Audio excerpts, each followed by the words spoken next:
TP número 12 del año de 2024, placenta y anexos. Acá en la primera página les puse una aclaración con respecto a lo que serían las deciduas. Es una información importante para comprender gran parte del tema y más específicamente para comprender mejor la última parte de ese tema, donde vamos a explicar lo que sería la placenta específicamente. Lo que pasa es que ni siempre eso está muy claro en la literatura, ¿no? Acá, por ejemplo, puse una aclaración, ¿no? Que las informaciones que les puse acá están como que dispersas entre los capítulos 5 y 9 del Gómez Dum. Así que no es una información que se encuentra disponible en un párrafo, ni tampoco en un capítulo solamente. Es algo que uno tiene que leer, estudiar bastante para después reunir esa información. Pero después se queda sencillo, ¿sí? Y la idea es que las deciduas son nada más, nada menos que capas funcionales del endometrio, ¿no? El endometrio es el tejido epitelial que recubre la pared uterina, o mejor, que recubre la capa muscular de la pared uterina o miometrio. Y es en esa porción, ¿no?, donde se va a implantar el feto, ¿sí? La decidua, ¿no? Entonces podemos decir, o las deciduas, ¿no? Vamos a ver acá que se va a subdividir en tres. De cierto modo, no estaría incorrecto decir que las deciduas o la decidua son un concepto nada más que didáctico, ¿sí? Porque no es nada más nada menos que el propio endometrio. La diferencia es que vamos a llamar endometrio a essa capa epitelial que vai recobrir o miométrio e que se vai renovar, ¿no?, de períodos em períodos em la mujer. Enquanto que la decidua é esse endométrio cumprindo sua função de gestar a um embrião, ok? E obviamente, claro, esse endométrio, que agora vamos a chamar decidua, devido a los cambios que vai sofrer a lo largo del desarrollo del feto, va a subdividirse o va a cambiar de formato, de estrutura en diferentes regiones, y por eso lo vamos a dividir en tres porciones: la decidua basal, la decidua capsular y la decidua parietal. Bueno, acá les puse varios dibujos esquemáticos, ¿no?, para que uno pueda revisar la formación del embrión desde de la primera semana, ¿sí?, hasta acá en la sexta semana, cuando ya empezamos a tener esa subdivisión de las deciduas, ¿sí? Todo eso acá ya fue estudiado, ¿no?, en clases anteriores, cuando explicábamos, ¿no?, de la primera semana del desarrollo, la segunda semana del desarrollo, de la creación del embrión bilaminar, después del pasaje al embrión trilaminar, ¿no?, la gastrulación y todo más. Bueno, eso todo ya fue revisado, pero básicamente acá lo que vemos, ¿no?, es, ¿no?, el embrión implantándose en el útero. Acá les puse una otra aclaración del modo que me gusta hacer, ¿no?, que por ejemplo acá los dibujistas, ¿no?, los autores de la bibliografía, de la literatura, quisieron poner acá esa porción, ¿no?, con el nombre de corión o corión, ¿sí? Bueno, no es que esté incorrecto. ¿Quién soy yo, no?, para cuestionar los autores que son especialistas en el tema? Pero eso para mí genera una complicación, porque me gustaría decir que esa en realidad es una porción del endometrio, ¿sí? Acá tenemos la pared uterina, ¿no? Bueno, en realidad tenemos acá un tejido conectivo subyacente, ¿no?, al tejido epitelial que es el endometrio en sí mismo. Pero bueno, son complicaciones que son desnecesarias, ¿no? Son interesantes para algunas personas, pero para otras personas suenan completamente desnecessárias. Así que, bueno, yo estoy enseñando, no sé exactamente cómo es tu manera de estudiar, así que me siento en la obligación de dar más informaciones a quien les gusta. Pero bueno, acá vemos el embrión implantándose, ¿no? Acá vemos que ya tenemos, ¿no? La formación del primer disco, ¿no? Embrionario, que es el hipoblasto, ¿no? Que se va a diferenciar del embrioblasto. Acá el trofoblasto ya se diferenció en citotrofoblasto y sin citotrofoblasto, ¿no? Que va a implantarse. Todo eso vamos a volver a revisar a lo largo de esa clase también y todo más. Pero por fin tenemos acá, ¿no? Una porción. Esa porción en amarillo acá vamos a considerar que es una porción que se va a crear, ¿no? En el embrión, en los tejidos embrionarios, que es el mesodermo extraembrionario, ¿sí? Y que acá, esa pequeñita porción acá del mesodermo extraembrionario, se va a llamar córeo frondoso, ¿sí? Vamos a revisar eso más adelante. Y después vemos las deciduas, ¿no? La decidua basal es esa parte de la decidua que se va a relacionar con el córeo frondoso, ¿sí?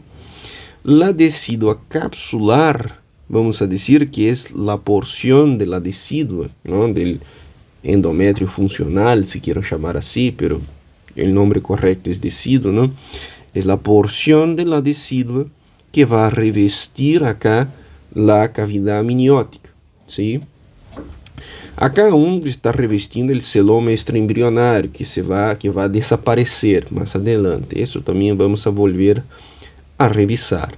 Y la decidua parietal, también llamada decidua refleja, es la porción de la decidua que va a revestir el miometrio de la pared del útero, ¿no?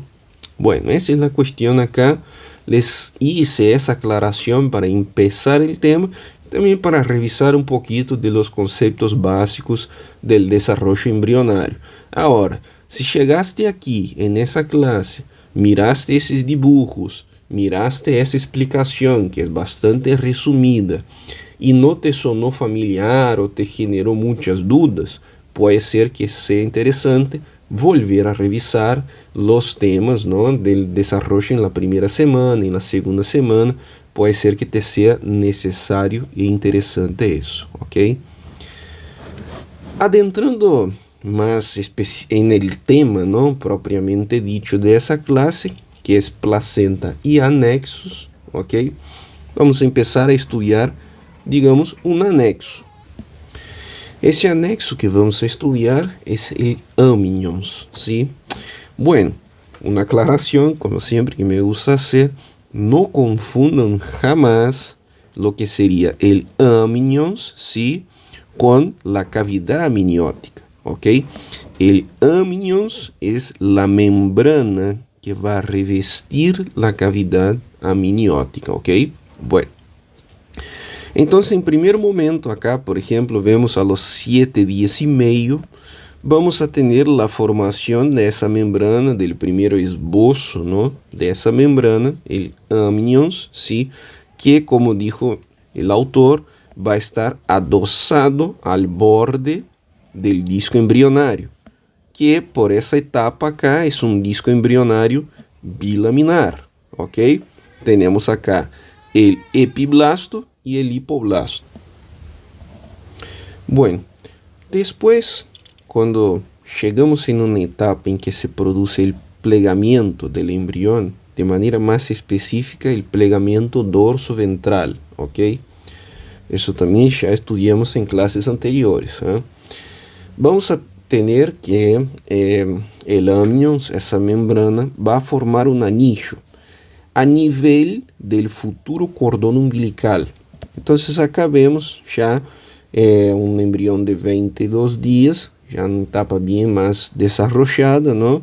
Acá no está, digamos, no está ubicada, no está señalada lo que sería el amnions, pero podemos decir que sería esa capita acá, ¿sí? Que está recubriendo esa cavidad superior, ¿sí? O dorsal del embrión, y que acá vemos, ¿no? plegándose alrededor del saco vitelino, que por fin se va a quedar acá en el medio, una pequeñita porción de ese saco vitelino formando el tubo del intestino primitivo. Así que esa membrana, el amnios, en ese momento acá se va a empezar a ventralizar, ¿sí? Y va entonces como que a cerrar acá una pequeñita porción del saco vitelino, ¿sí? Y también de un pequeñito cordón acá que es el cordón umbilical. Por eso vamos a decir que el amnios, esa membrana que reviste, ¿no?, la cavidad amniótica, va a formar un anillo a nivel del futuro cordón umbilical. Acá estaría empezando a formar ese anillo. Acá al lado, en otra vista, en otro dibujo esquemático, vemos aí sim el amnios acá bien señalado, ven, y está empezando a formar un anillo. En realidad acá por el corte, ¿no?, por la posición del corte, lo que vemos es el amnios formando un anillo alrededor del saco vitelino, que acá empezó a dividirse, ¿no?, en una porción interna, que va a ser el tubo del intestino primitivo, y esa porción más externalizada, que aún se llama saco vitelino, ¿sí? Pero hay que entender que de acá vamos a tener un cordón, que es el cordón umbilical. Entonces por eso se va a decir que el amnios va a formar un anillo alrededor del futuro cordón umbilical, ¿sí?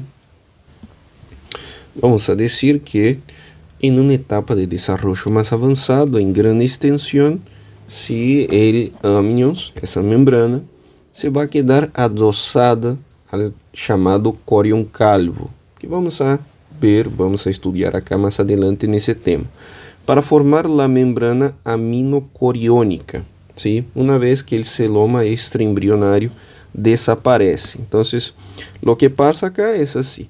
Tenemos en esa etapa acá de desarrollo, vemos un dibujo esquemático de la 6ª semana, podemos ver acá el amnios cubriendo la cavidad amniótica, ¿sí?, donde reside el embrión, formando ese anillo alrededor del saco vitelino, pero por así decir, podemos decir también que está formando un anillo alrededor del cordón umbilical.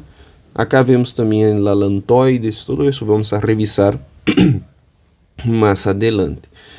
Pero essa membrana, el amnios, por ahora no está adosado, ¿no?, aún no está adosado todavía al corion, porque entre el amnios y el corion tenemos esa cavidad de acá, ¿sí?, que es el celoma extraembrionario.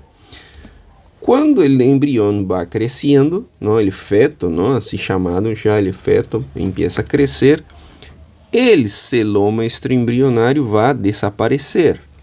Entonces el amnios va a quedar bien adosado acá al corion, ¿sí?, más específicamente al corion calvo, ¿ok? Vamos a tener essa fusión acá. Por eso vamos a decir que va a formar la membrana aminocoriónica, ¿sí? Es decir, tenemos acá una porción de amnios por encima y más abajo, ¿sí?, el corion, que acá está descrito como mesodermo extraembrionario con las hojas fusionadas. Todo eso acá es el corion, ¿ok? Entonces tenemos corion más amnios acá. Es decir, essas duas porções acá em conjunto vão formar que la membrana aminocoriónica. Isso é uma etapa de desenvolvimento mais avançado. Não é problema se te parece um pouco complicado nesse ponto de la classe, porque mais adelante e a lo largo dessa classe vamos a volver a revisar esses mesmos dibujos esquemáticos acá mais de uma vez. Então, quédense tranquilos também, sigam na classe que muitas coisas se vão aclarar e se vão tornar um pouco mais sencillas. Bueno, hablando de amnions aún, ¿no? o de cavidad amniótica, hay que explicar lo que sería el líquido amniótico. Particularmente no conozco como un tema muy tomable, pero está bueno saber, ¿no?, que en primer lugar el líquido amniótico va a originarse, ¿no?, a partir de la secreción de las células de láminos, ¿no?, de las células de esa membrana mismo, ¿ok? Pero después el líquido amniótico, vamos a decir, que es orina, ¿no?, del feto mismo, ¿sí? Pero que praticamente carece de desechos metabólicos, para que uno no piense así que el feto está envuelto en basura o en desecho, no es así. Pero se va a decir que es orina, no deja de ser, es una excreción del feto, pero es un líquido completamente limpio, ¿no? Porque el feto no tiene impurezas, ¿no?, que desechar. Así es. Pero ese es básico que creo que es necesario saber a respecto de lo que es el líquido amniótico, que es el líquido que va a rellenar ahí, ¿no?, a esa cavidad que es la cavidad amniótica. Bueno, después, ahora nos toca estudiar un otro anexo. Acuérdense bien que el tema es placenta y anexo y anexos, ¿no? La placenta la vamos a estudiar por último, que es más interesante así, porque cuando llegamos en la parte de la placenta es la parte un poco más complicada, pero uno ya, una vez conocido los anexos, consigue entender mejor cómo se forma la placenta. Entonces, bueno, vamos a estudiar ahora esa otra cavidad, por así decir, o esa otra bolsa, ¿no?, que es el saco vitelino. También, de nuevo, no son temas que ya venimos estudiando de muchas maneras en clases anteriores. Vuelvo a repetir, ¿no?, desarrollo la primera semana, en la segunda semana, está siempre bueno volver a revisar esos temas. Pero bueno, vamos a decir que el saco vitelino se va a formar en embriones de aproximadamente 12 a 13 días de desarrollo a partir del hipoblasto, ¿sí?, y también del endodermo extraembrionario. Acá no vamos a revisar mucho de dónde viene el hipoblasto, de dónde viene el endodermo extraembrionario, porque eso sí es un tema de clases anteriores, ¿sí? Entonces, para entender ese primer punto, vamos a mirar acá la figura 5.6, ¿no? Acá la figura 5.6, ¿no?, nos va a mostrar un embrión de relativos 12, 13 días del desarrollo, ¿no? Bueno, vemos así. Ya tenemos bien formado esa capa que está dibujada en color amarillo, que es el mesodermo extraembrionario. Igual ya se puede subdividir, ¿no?, en somatopleura y esplacnopleura, pero no voy a complicarme con eso. Ya tenemos el mesodermo extraembrionario formado, pero acá vemos por adentro del mesodermo una otra membrana formándose, ¿ok? Que, bueno, en ese momento acá, a los autores, a los embriólogos, si así se puede llamarles, les gusta llamar de endodermo extraembrionario. Es el nombre que dan a esa membrana. Primeramente, entonces, vamos a decir que es el endodermo extraembrionario, es la membrana que va a formar o a recubrir, ¿sí?, el saco vitelino. Pero un poquito más adelante, pasando a los 15 días aproximadamente, los propios autores, los mismos autores, nos van a decir que ese saco vitelino va a quedar rodeado por mesodermo extraembrionario. Así es. Entonces, bueno, simplemente vamos a entender acá que tenemos una hoja más interna formada por essa membrana que vamos a chamar endodermo extraembrionario e uma hoja mais externa, ¿sí?, que é o mesodermo extraembrionario. Mais especificamente acá temos la esplacnopleura, essa outra porção acá de mesodermo extraembrionario que está más por afuera, recubrindo el celoma extraembrionario, se va a chamar la somatopleura, ¿ok? Entonces, saco vitelino empieza a formarse, acá como vimos, a partir de los 12 días, ¿no? A partir del hipoblasto y del endodermo extraembrionario. El hipoblasto, ¿no? Va a derivar en una capa, en una membrana, que la vamos a chamar endodermo extraembrionario, que aí entonces va a formar el saco vitelino. Más adelante, más o menos alrededor de la 10ª semana, vamos tener que essa vesícula, ¿no? El saco vitelino, essa cavidade, essa vesícula, como queiram chamar, ¿no? Se va a desprender del embrión y se va a quedar ubicada en un receso del celoma extraembrionario. Acá vemos, ¿no? Una porción del saco vitelino desprendida del embrión e acá ubicado em um recesso del celoma extraembrionário. O que passa acá é que já ocorreu, não, o plegamento del embrión.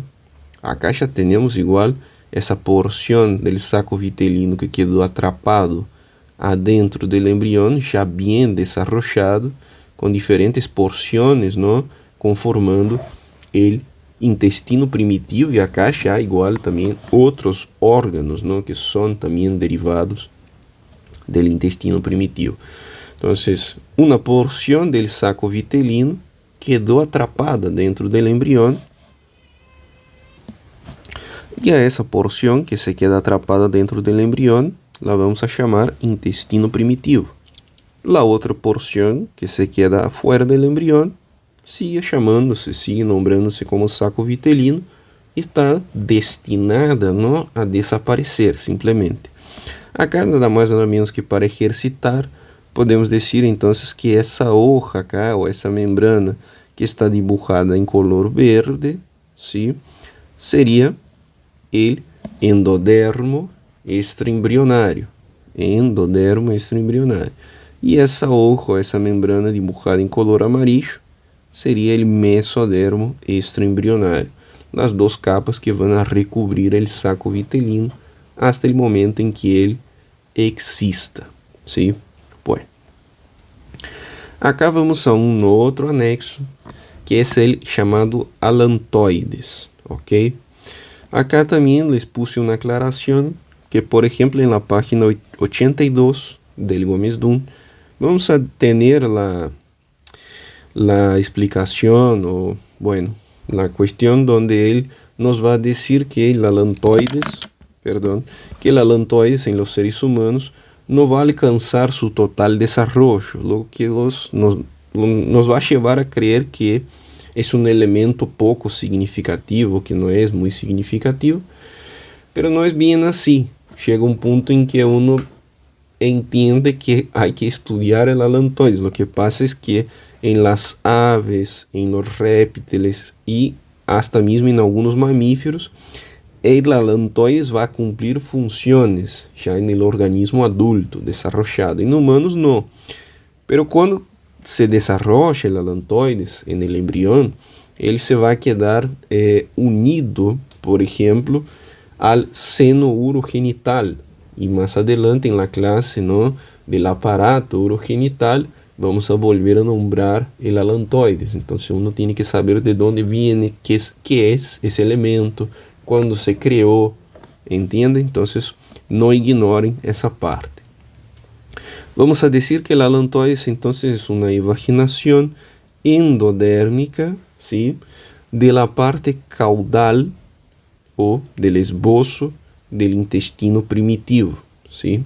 Como vimos anteriormente, vemos que la secuencia acá del tema, intenté poner el tema en una secuencia bastante didáctica, ¿no?, para ustedes. Entonces ya entendemos anteriormente que el intestino primitivo se va a formar a partir del saco vitelino, ¿no?, la porción que se queda atrapada dentro del embrión del saco vitelino. Y que el saco vitelino se va a conformar por dos membranas, ¿sí?, por el endodermo extraembrionário e por el mesodermo extraembrionário. Assim que agora uno pode entender muito bem essa explicação, onde decimos que el alantoide é uma evaginação endodérmica de la parte caudal del intestino primitivo. Então, acá temos o endodermo, digamos, que formava parte del saco vitelino, pero que agora é intestino, empezando a evaginar-se. Evaginar-se hasta onde? Hasta essa outra capa acá, sí, que é mesodermo extraembrionário. Pero essa evaginação não se vai produzir em qualquer região, sino que se vai produzir acá em uma região caudal del embrião, muito cerca, acá bastante cerca, al pedículo embrionário, ok? Bueno. Então, temos que en ese momento, alrededor, ¿no?, de los 17 días, empieza a producirse esa evaginación. Entonces empieza a producir lo que chamamos o conocemos como alantoides. Acá vemos en el texto, ¿no?, aclaraciones de que en su evolución posterior el alantoide se va a conectar con el seno urogenital, cosas que ya comentamos con ustedes y que vamos a volver a revisar en clases posteriores, cuando vamos a estudiar el desarrollo del aparato urogenital y todo más. Más o menos hay que saber que entonces el alantoide ese, ¿no?, se va a quedar acá, no conectado a ese seno urogenital. No hay un dibujo acá, no, infelizmente no les puse un dibujo acá, pero uno puede saber entonces que esa evaginación va a quedarse unida al seno urogenital, que por fin se une también a la porción caudal del intestino primitivo y por fin se conecta a lo que a este punto vamos a llamar de membrana cloacal, ¿no? En ese punto aún no tenemos la diferenciación entre lo que es el aparato urinario y el aparato fecal, entonces del intestino, ¿no?, del excretor fecal y del excretor urinario. Entonces tenemos solamente la cloaca primitiva, y así que el seno urogenital y la porción caudal del intestino se conectan al mismo punto, que es la membrana cloacal. Pero básicamente lo que uno tiene que saber es lo que es el alantoide y cuándo empieza a formarse, ¿no? Entonces por acá alrededor de los 17 días, como una evaginación endodérmica de la parte caudal del intestino primitivo, ¿ok? Igual vale también esa aclaración, esa evaginación va a formar entonces el alantoide por acá, pero después el intestino primitivo no queda más desarrollado por afuera del alantoide. Entonces por eso tenemos dos porciones, por así decir, caudales del intestino primitivo. Una porción caudal propiamente dicho, que después va a formar el ano, y una otra porción que ya evaginó y que es el alantoides y que forma el seno urogenital. En determinado periodo de desarrollo, ambos van a estar conectados a la cloaca o a la membrana cloacal. Después se van a subdividir y ahí vamos a tener la formación del ano y del aparato uroexcretor, sea masculino o femenino. Bueno, ya sabemos entonces lo que es el alantoides. Acá un tema extremadamente relevante, algo que es muy tomable en los exámenes, que es el desarrollo del cordón umbilical. Bueno, entonces el cordón umbilical hay que entender que se va a formar gracias al plegamiento del embrión. Ya comentamos del plegamiento en esa clase mismo, ¿no?, anteriormente. Y bueno, si aún tenés dudas con relación a eso, está bueno revisar el tema de neurulación, donde explicamos, ¿no?, del plegamiento no solamente céfalo-caudal, pero también del plegamiento dorso-ventral del embrión. Es un tema que cabe revisar para entender mejor lo que sería el plegamiento del embrión propiamente dicho, ¿no? Pero una vez que uno sabe lo que es el plegamiento, hay que entender entonces que vamos a tener un acercamiento, ¿no? Un acercamiento acá alrededor del pedículo de fijación y del pedículo vitelino. Más o menos por las 4 semanas vamos a tener que el amnions, essa membrana que já vimos acá, como se constituye, tal, não sei o que, já vai estar formando o revestimento externo de isso que seria o cordão umbilical. Es decir, el amnions já chegou hasta essa porção do embrião, não? De alguma maneira, acá já vamos a considerar todo isso acá como revestido por el amnions, ¿no?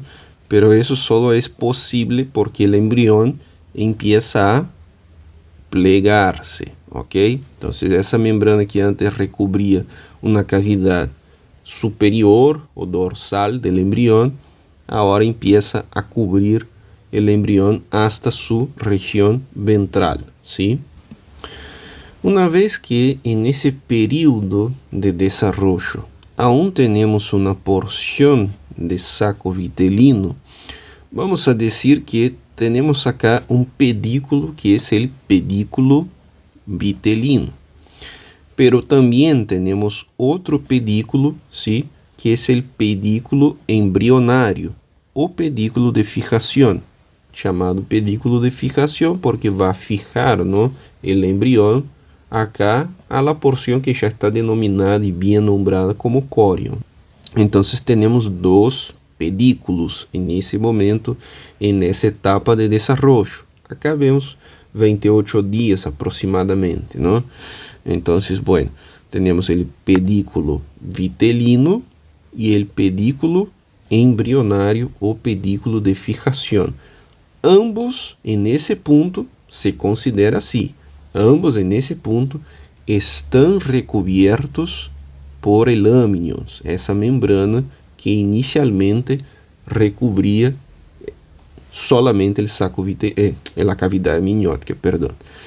Así que bueno, acá vemos, ¿no?, que en las 4 semanas, en la cuarta semana, ¿no?, más o menos, aproximadamente, tenemos esses dos pedículos acercados, pedículo de fijación o pedículo embrionario y el pedículo vitelino. Es importante, no podemos olvidarnos de decir que en cada uno de esos pedículos vamos a tener arterias y venas, ¿sí?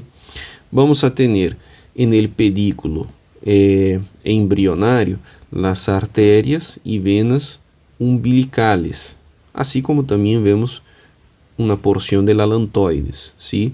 Y en el pedículo vitelino vamos a tener las arterias y venas vitelinas, junto también con el llamado conducto vitelino, ¿ok? Y también en ese momento del desarrollo, alrededor de la 4ª semana, aún vemos una cavidad que la vamos a nombrar como celoma umbilical, que es nada más nada menos que una porción del celoma extraembrionario que quedó atrapado ahí, aún está atrapado en el cordón umbilical. Acá vemos un corte transversal del cordón umbilical en diferentes etapas de desarrollo, en la 4ª, en la 10ª semana, en la 4ª semana, en la 10ª semana y en el feto ya a término, ¿ok? Entonces estamos acá estudiando la 4ª semana. Podemos ver, ¿no?, que el cordón umbilical está revestido por el amnions, muy importante acordarse de eso. Tenemos dos pedículos, ¿sí?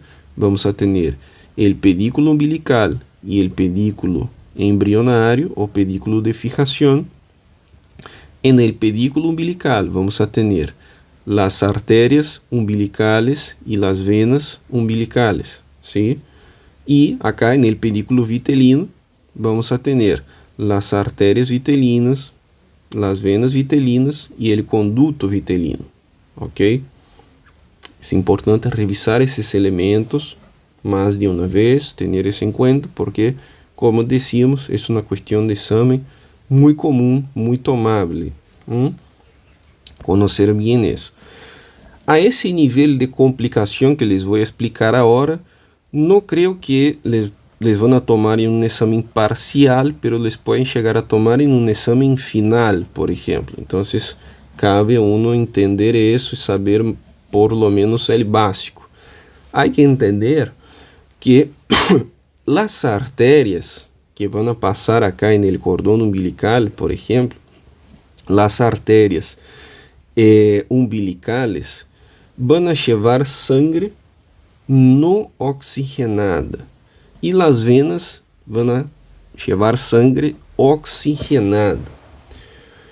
Es al revés, ¿no? Está al revés de lo que conocemos, ¿no? En el cuerpo humano, normalmente las arterias llevan sangre oxigenada y las venas llevan sangre no oxigenada. Acá está al revés. Hay una región del cuerpo humano donde eso también pasa, ¿no? Que es en el pulmón, ¿sí? En el aparato respiratorio, mejor, ¿no? Donde tenemos las arterias y venas pulmonares y que va a estar también al revés. En una clase de anatomía ya explicaba eso a los chicos, ¿no? La cuestión acá es lo siguiente: el concepto de arteria y el concepto de vena tiene que ver con llevar sangre hacia algún lugar o traer sangre hacia ese lugar. Es decir, de cuál lugar se está impulsionando esa sangre. Y no es un concepto solamente teórico, es un concepto fisiológico, porque una arteria tiene una pared diferente, distinta a de una vena.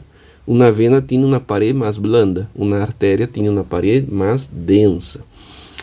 Acá en el embrión vamos a tener que las arterias umbilicales, ¿sí?, van a tener una pared más densa, pero van a estar dibujadas en color azul en los dibujos esquemáticos, porque van a estar vertendo sangre desoxigenada que sale del embrión y vuelve a la madre para volver a oxigenarse, ¿ok? En la sangre materna. Pero quien está impulsionando esa sangre es el embrión mismo. Ele já está impulsionando la sangre hacia afuera de su cuerpo. Por lo tanto, esses elementos vasculares tienen que tener una pared más rígida, ¿ok? Entonces son arterias, tienen pared de arteria, pero están llevando sangre desoxigenada, ¿ok? Ahora, esses elementos acá estão trayendo sangre al embrión. Su pared es más blanda, no necesita tanta rigidez, pero estão vertendo sangre oxigenada. Son venas, son denominadas venas umbilicales por la composición de su endotelio, pero están pasando sangre oxigenada. Por eso en los dibujos esquemáticos las vamos a ver dibujadas en color rojo. Como les decía, no creo que es una cuestión que les lleguen a tomar en un examen parcial, pero en un examen oral, un examen final, si tu profesor, tu profesora te puede llegar a preguntar, te puede pedir que explique mejor cómo se da esa circulación, ¿no? Cuál es la sangre oxigenada, desoxigenada que pasan por esas arterias y por esas venas. Y acá entonces es una cuestión bastante tramposa. Uno tiene que ejercitarse un poco para poder entonces no caer en esa trampa, ¿ok? Bueno, cuando chegamos en la 10ª semana, vamos a tener entonces los pedículos ya fusionados. ¿Qué pedículos? El pedículo embrionario de fijación y el pedículo umbilical, ¿sí? Vamos a tener por ese momento 2 arterias y una vena umbilical. Y persisten aún los vasos vitelinos. Bueno, acá vemos 2 arterias umbilicales, una vena umbilical, ya no son 2 venas más, es solamente una.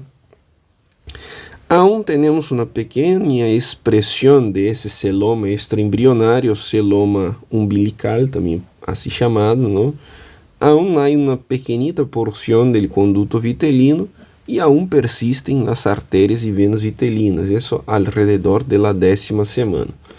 Quando chegamos em um feto a término, temos um cordão umbilical, onde já não vemos mais nada de celoma, seja extraembrionário ou celoma umbilical, como queiram chamar, já não há mais, já não há mais conduto vitelino, já não há mais artérias ni venas vitelinas, solamente o que vamos encontrar acá são duas artérias umbilicales e uma vena umbilical.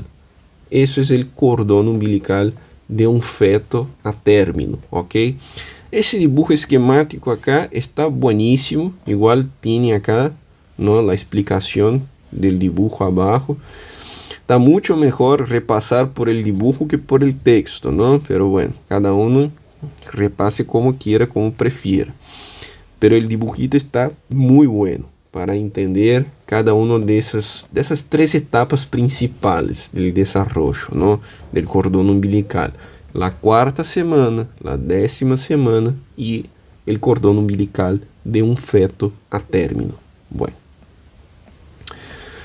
Por fim, temos que entender então como se dá, como se forma, ¿no?, la placenta, ¿no? Vamos chegando agora já ao final do tema, começamos a chegar ao final do tema, que é placenta e anexos. Então, agora vamos entender como se forma a placenta mesmo. Então, quando chegamos nessa parte do tema, encontramos a seguinte explicação. Sepan que esses textos que les pongo acá, eu les extraigo literalmente del libro, ¿entienden? Entonces, de acá mismo encuentro muchas veces la necesidad de explicar algo, de aclarar algo, porque ven, llegamos en esa parte del libro y el autor nos va a explicar la placenta de la siguiente manera.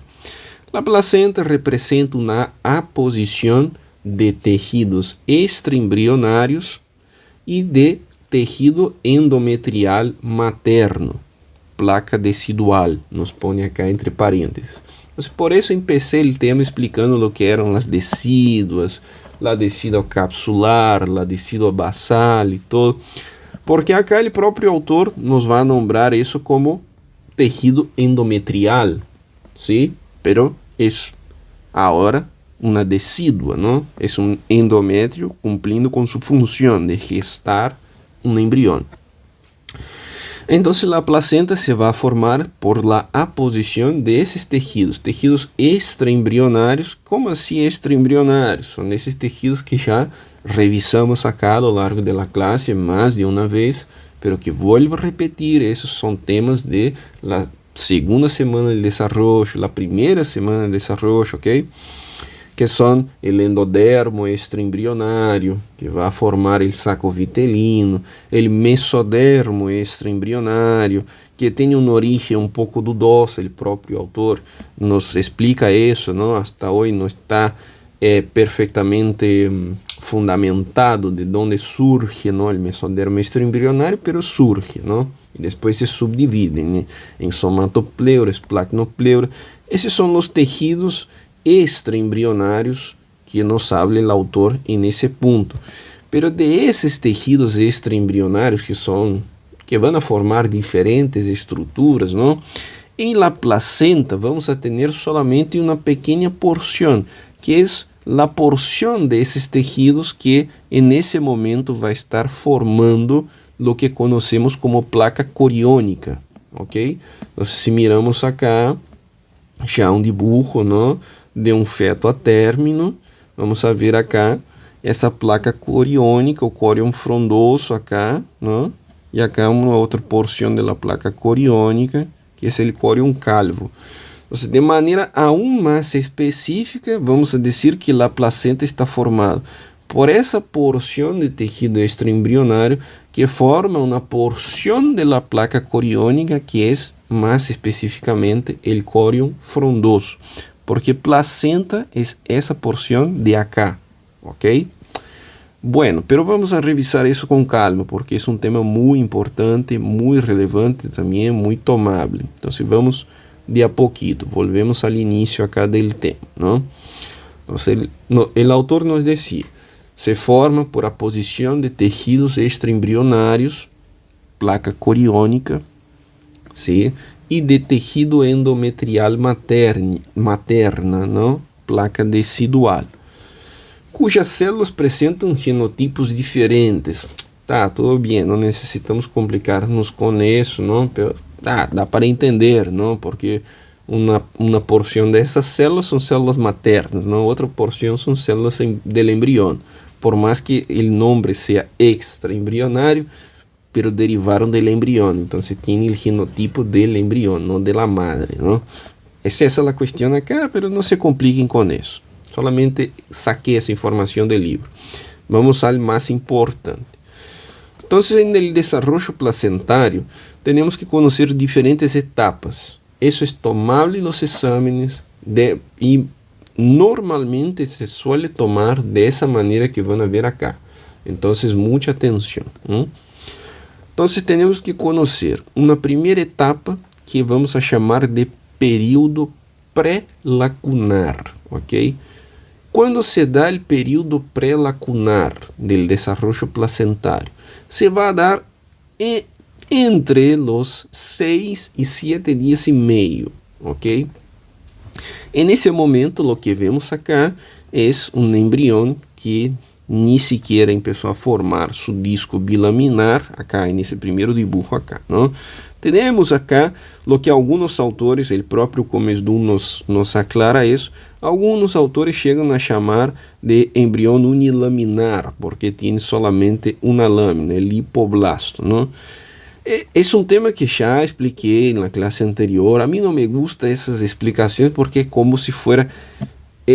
Os autores ignoram, não? Que chega um ponto em que os autores vão dizer assim, isso acá é o embrião, isso acá. O restante não é esse embrião. Então, trofoblasto, citotrofoblasto, sincitotrofoblasto, são considerados como que tecidos extraembrionários. E o tecido embrionário mesmo acá é o hipoblasto, ok? É interessante, é curioso, não? Porque teníamos uma capita que já se chamava embrioblasto, complicações que uno não necessita marear-se com isso. Pero por acá vemos um período pré-lacunar. Sincitotrofoblasto começou a invadir acá, não? O endométrio materno, que acá está nombrado como corion, não? Como já havia explicado anteriormente.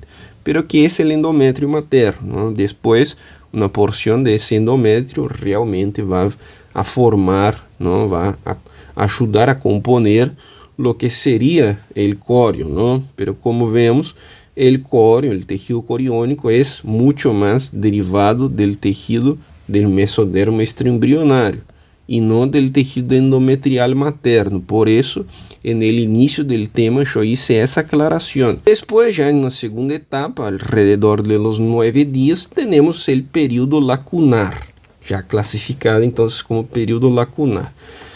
Vou volver a hacer uma aclaração que hice em classes anteriores, que também para mim é uma complicação que suele generar muita dúvida, suele reprovar muita gente, porque quando hablamos de período lacunar ou pré-lacunar, uno se queda com a dúvida de qual laguna estamos falando.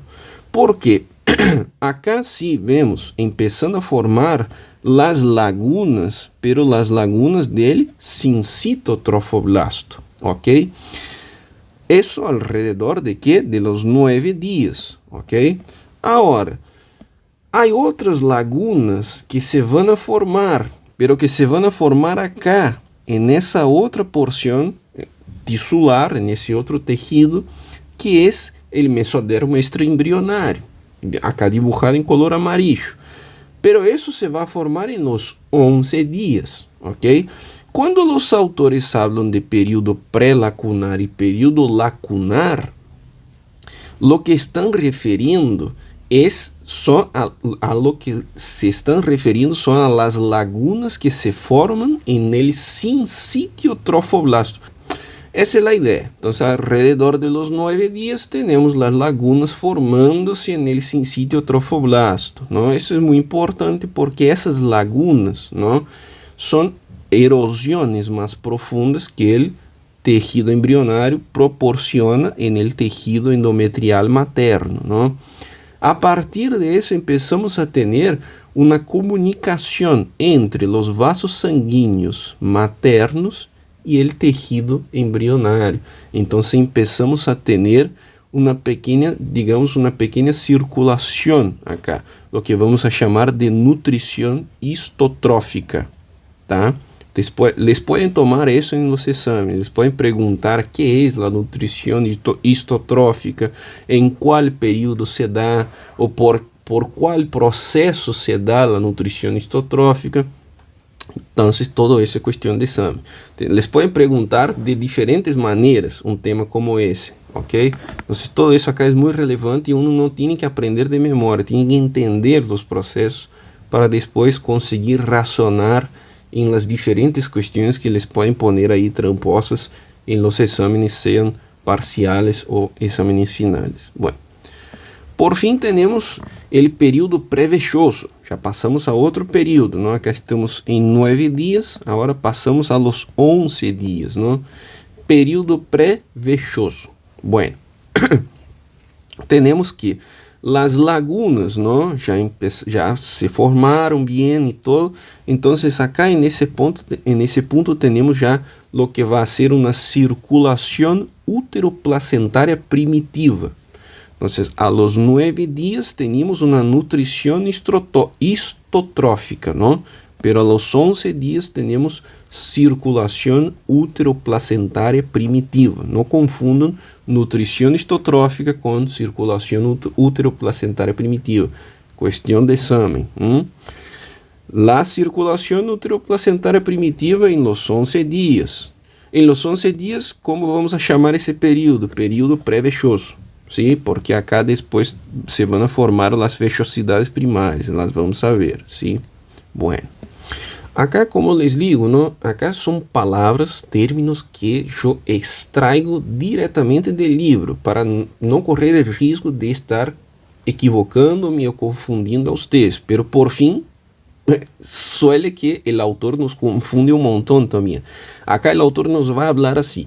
Lagunas trofoblásticas se comunican con los sinusoides como lagunas trofoblásticas. Las lagunas no se forman en el sinsitio trofoblasto, pero bueno, a los autores les gusta decir que esas lagunas, voy a llamar lagunas trofoblásticas. Pero si formaron en el sinsitio trofoblástico, no importa, voy a llamar laguna trofoblástica. Las lagunas trofoblásticas que se forman en el sinsitio trofoblasto, ¿sí? En ese momento, a los 11 días, van a empezar a comunicarse con los sinusoides maternos. Acá sí tenemos una verdadera comunicación entre los vasos sanguíneos maternos y las lagunas que están mal nombradas, ¿no? Como lagunas trofoblásticas, porque son lagunas del sinsitio trofoblasto, ¿no? Bueno, acá tenemos circulación útero-placentaria primitiva. Por fim, chegamos a outro período, que é o período vexoso. Tenho que saber isso, Benja? Sí. Me podem perguntar? Sí. Então, bueno, vamos a ver lo que são as vejosidades primárias, ¿no? Segundo nos comentam os autores, acá sem muitas complicações, mais tranquilo, ¿no? Tenemos que as vejosidades primárias se vão a formar a partir de colunas de citotrofoblasto, ¿sí? Acá tenemos entonces que el citotrofoblasto se va a extender acá al sinsitio trofoblasto y va a empezar a formar esas pequeñitas colunas, ¿no? A essas colunas vamos a chamar vejosidades primárias, ¿sí? E acá vemos uma vejosidade primária e nesse dibujo esquemático acá em um corte transversal. Lo que temos é uma porção central de citotrofoblasto rodeada por uma porção periférica de sinsitio trofoblasto. Assim se constituye uma vejosidade primária, ¿ok? Bueno, isso alrededor de los 15 dias de desarrollo, ¿sí? Agora, depois vamos a ter as vejosidades secundárias, que se vão a formar, se vão a desarrollar já mais adelante, alrededor de los 17 dias de desarrollo. Lo que pasa acá, la diferencia acá, es que esas vejosidades tienen una porción central de mesodermo extraembrionario. Ya hablamos bastante, ¿no? Acá en esa clase misma de lo que sería el mesodermo extraembrionario, no voy a volver a repetir, pero sepan que el mesodermo extraembrionario se va a meter adentro de esas vejosidades y entonces ahora tenemos una porción central de mesodermo extraembrionario, una porción más periférica de citotrofoblasto y otra porción aún más periférica de sincitotrofoblasto. Eso alrededor de los 17 días, ¿ok? Hasta llegar a las vellosidades terciarias, ¿sí? Que, bueno, se constituyen a partir de la octava semana, ¿no? De la semana número 8, ¿sí? Perdón, no sé, perdón mi castellano. Y van a desarrollarse cada vez más hasta el feto a término. Bueno, entonces básicamente lo que tenemos de diferencia acá. Entonces básicamente la diferencia que tenemos que en las vellosidades terciarias ya tenemos vasos sanguíneos, capilares sanguíneos acá metidos adentro de ese tejido del mesodermo extraembrionario. Hay otras células de Hofbauer y otras células acá, nódulos sincitiales, que bueno, la bibliografía ni siquiera privilegia mucho la descripción de todo eso. Entonces no creo que hay que complicarse demasiado. Todo eso para poder entender cómo se formó el corion, ¿sí? Entonces, bueno, por eso les decía, ¿no? Estaba mal nombrado, ¿no? El tejido del endometrio materno como corion, porque la verdad es que el corion se va a formar acá, ¿no? A partir del mesodermo. Se va a decir entonces que, bueno, esas vellosidades que vemos desarrollándose, ¿no? Van a cubrir todo el corion hasta que en algún momento empiezan a desaparecer en algunas regiones y mantienen solamente su expresión acá en esa porción cerca al pedículo embrionario, ¿no? O pedículo de implantación, ¿no? Entonces acá vamos a tener esa porción que se va a denominar corion frondoso y todo el restante del corion se va a llamar corion calvo. A esa porción del corion, que es el corion frondoso, esa porción va a ayudar a componer lo que va a ser la placenta, ¿no? Entonces vamos a tener después que la placa decidual materna y la placa coriónica van a formar la placenta, ¿sí? Van a decir los autores que la placenta está constituida por aposición de esas dos placas discoidales, ¿no? De manera más específica, lo que vamos a tener es la decidua basal y el corion frondoso formando eso que va a ser la placenta, ¿sí? Lo que sería, por ejemplo, el corion calvo no constituye placenta. Lo que sería, por ejemplo, decidua capsular o lo que sería decidua parietal también no constituye placenta. Lo que constituye placenta es decidua basal y corion frondoso, ¿sí? Acá já vemos em um feto a término, não? El corion frondoso e la decidua basal bastante bem comunicada, bastante bem unidas, não? E acá vemos que, bueno, todo isso também internamente está revestido por uma capita de amnions, ¿no? Porque por fin la cavidad amniótica recubrió todo eso, ¿no? Gracias al plegamiento del embrión, ¿sí? Eso, así es. Entonces así tenemos ya una placenta más bien formada. Pero bueno, para cerrar el tema, uno tiene que entonces entender lo que es la placenta madura, cuáles son los componentes que van a estar presentes en la placenta madura, ¿sí? Porque obviamente van a tener algunas características muy especiales, ¿ok? Bueno, se va a decir que la placenta madura la vamos a tener que subdividirla en un componente fetal y un componente materno. El componente fetal es ese que repetimos 1.000.000 de veces, el corion frondoso. El componente materno es ese otro que también repetimos 1.000.000 de veces, que es la decidua basal. Los dos componentes ya conocemos, ¿no? Únicamente acá hay que aclarar muy bien que el corion es el componente fetal y que la decidua es el componente materno, ¿sí? En el corión frondoso vamos a tener la implantación del cordón umbilical.